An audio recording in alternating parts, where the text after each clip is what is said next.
Eu saúdo a todos com a paz do Senhor Jesus. Vamos cantar um hino e depois nós vamos fazer uma breve meditação da palavra de Deus. Amém? Vamos lá. Levantai os vossos olhos para cima, ó remidos do Senhor Jesus. A figueira mostra que se aproxima, o verão broto já produz. Levantai, levantai vossos olhos para o seu dom de Jesus virá. Levantai, levantai, a redenção breve se fará. Muitos dizem que Jesus está tardando para vir buscar o povo seu, qual nos dias de Noé estão ficando, sem temer o bondoso Deus. Levantai, levantai vossos olhos para o seu dom de Jesus virá. Levantai, levantai, a redenção breve se fará.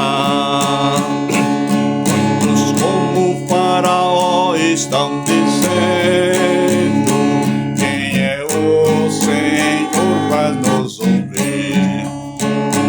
E também o coração endurecendo, mas as pragas estão pra vir. Levantai, levantai vossos olhos para o seu dom de Jesus virá. Levantai, levantai, a redenção breve se fará. Será arrebatado eu pro céu quem dera, a igreja Cristo levará. A figueira está em flor, é primavera, levantai os vossos olhos já. Levantai, levantai vossos olhos para o seu dom de Jesus virá. Levantai, levantai, a redenção breve se fará. Amém? Vamos ler a palavra do Senhor. Deus colocou no meu coração. Em Hebreus, capítulo 12, e o versículo 12. Hebreus, capítulo 12, versículo 12, diz assim: portanto, tornai a levantar as mãos cansadas e os joelhos desconjuntados, e fazeis veredas direitas para os vossos pés, para que o que manqueja não se desvie inteiramente, antes seja sarado.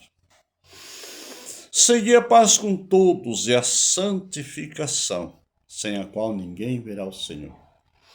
Tendo cuidado de que ninguém se prive da graça de Deus, e de que nenhuma raiz de amargura brotando vos perturbe, e por ela muitos se contaminem. Até aqui a palavra de Deus. O escritor aos Hebreus, quer seja Paulo, Gamaliel ou qualquer um outro, que se levantou na época para levar a carta aos Hebreus, ele exclusivamente manda a carta para os hebreus.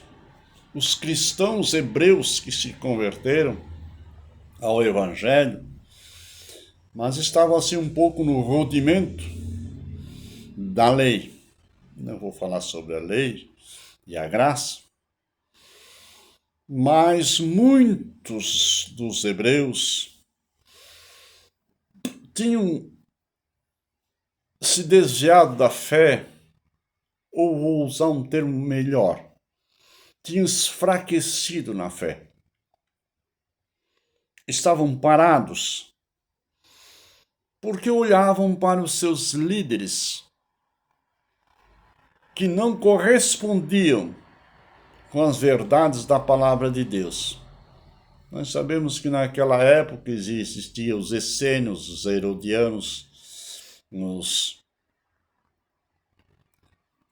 propriamente os romanos,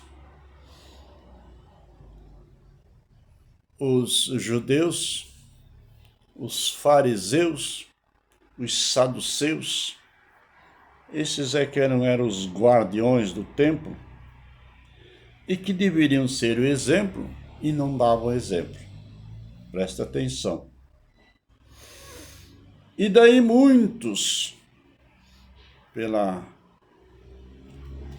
fanfarrice que existia no templo daquela época, que hoje não é muito diferente, visto que Jesus chegou ao templo e teve que expulsar alguns abençoadinhos por ali com o rei no lombo, que fez com muita justiça. Jesus, o Filho de Deus. Imagine se viesse hoje, né? Deixa quieto. Então muitos estavam escandalizados, porque já não acreditavam mais nos seus líderes e estavam se enfraquecendo na fé.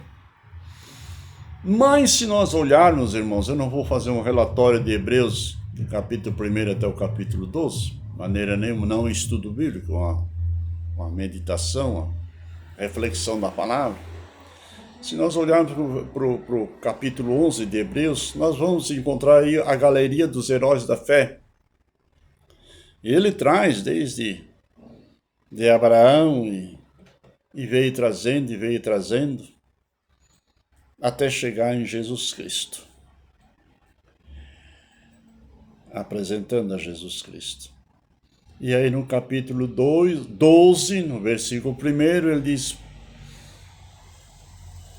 que nós olhando para uma grande nuvem, ele diz, portanto, nós também, pois que estamos rodeados de uma tão grande nuvem de testemunhas, deixamos o embaraço e o pecado que tão de perto nos rodeia e corramos com paciência a carreira que nos está proposta, olhando para Jesus, autor e consumador da fé. Então ele manda os hebreus olhar para o passado, desde de Abraão, Isaac, Jacó, os juízes, os homens de Deus, os profetas, as mulheres de Deus também fala. E que eles, sem nós, eles não foram aperfeiçoados porque eles não alcançaram a promessa que nós alcançamos, que foi do Salvador Jesus Cristo. E aqui ele começa a apresentar Jesus. E aí ele diz, portanto, tornai a levantar as mãos cansadas e os joelhos desconjuntados. E essa palavra me fala muito ao meu coração, porque eu já tive as minhas mãos cansadas e também já estava com os meus joelhos desconjuntados, porque perdi a essência de olhar para Jesus, autor e consumador da fé.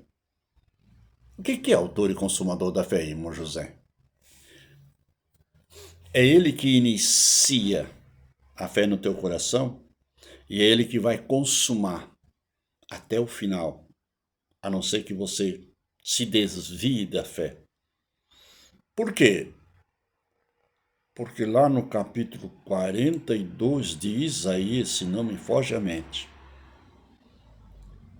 ele fala a respeito de Jesus, que ele não veio esmagar a cana quebrada e nem veio apagar o pavio que fumega. Isso é profundo. Ele não veio destruir a fé daquela mulher quando chegou ao poço de Jacó. Ele não veio destruir a fé do cego de nascença. Quando vieram perguntar para Jesus, foi esse que pecou? Ou seus pais para que nascesse cego?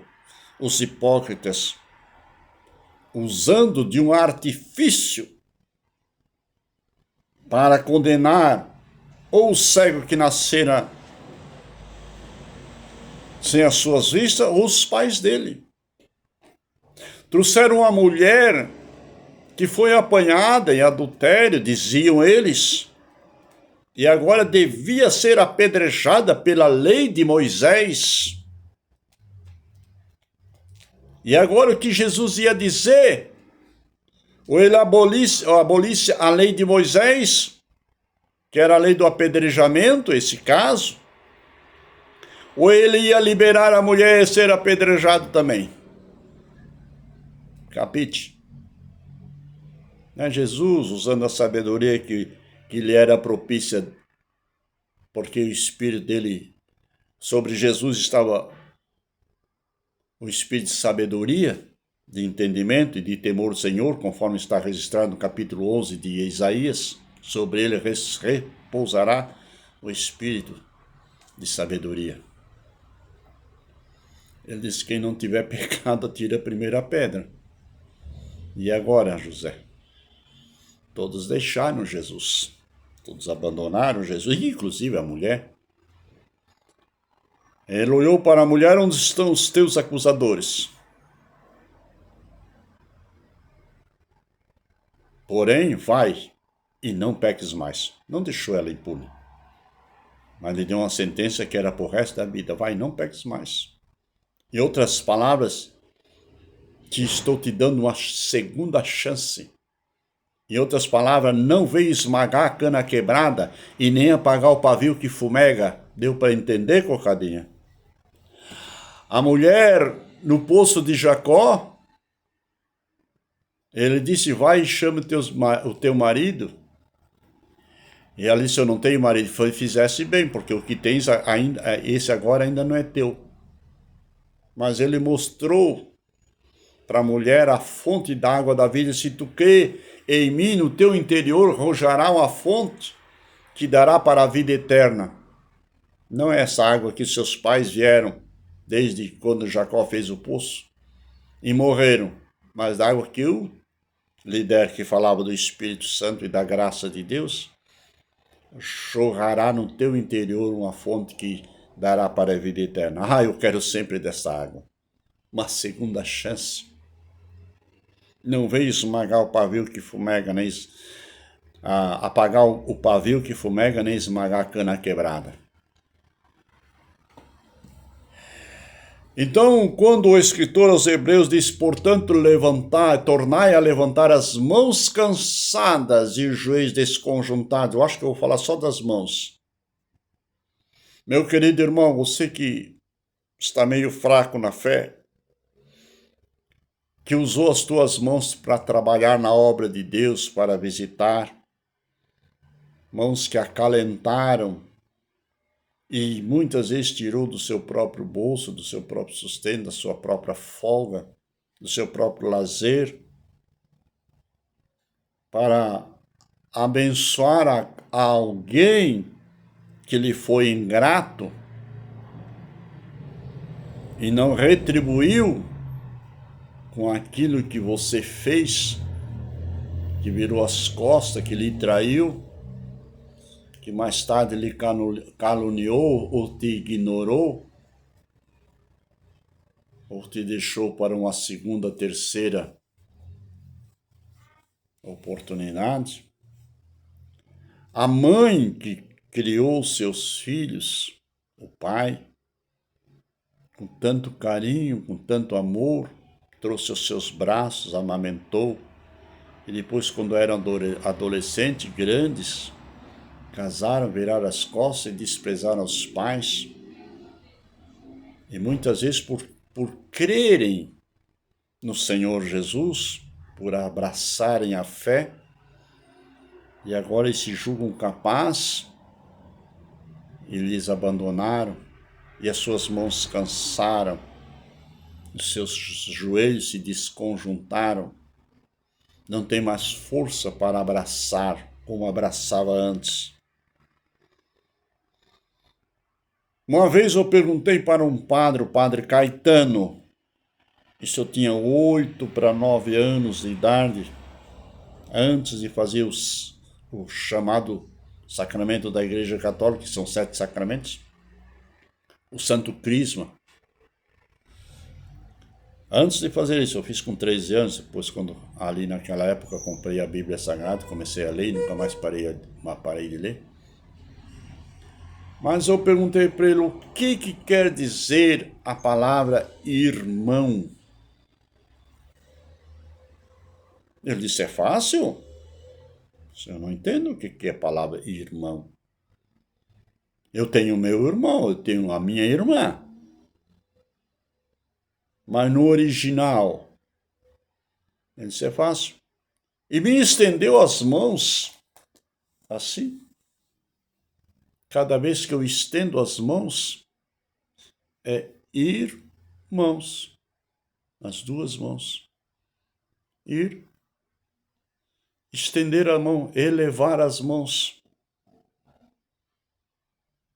Eu nunca mais esqueci daquilo, sempre fiquei pensando na minha cachilota. Eu acho que não tem uma melhor tradução para traduzir a palavra irmão.